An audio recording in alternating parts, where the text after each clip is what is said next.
একটু এদিকে আসো তো। আম্মা এসছে বৌমা, আজকে আমি তোমাকে শিখাবো কিভাবে রুটির জন্য আটা করতে হয়। প্রথমে কি করতে হবে, 1 চিমটে লবণ দিতে হবে। এই নাও।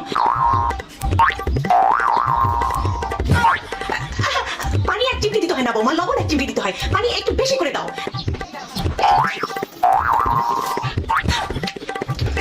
আরে বৌমা একটু ঢেলে দাও।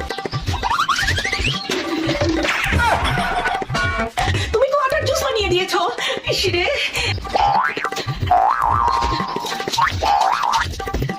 কোনো জিনিসই তুমি ঠিক মতো বানাতে পারো না। আমি অনেক কিছু বানাতে পারি আম্মা। অনেক কিছু বানাতে পারো। কি বানাতে পারো বৌমা একটু শুনি তো। আমি আমি টিকটক ভিডিও বানাতে পারি। তারপরে হচ্ছে ফেসবুকে আমি রিল বানাতে পারি। আর ইউটিউবে আমি হিট হিট শর্টস বানাতে পারি আম্মা।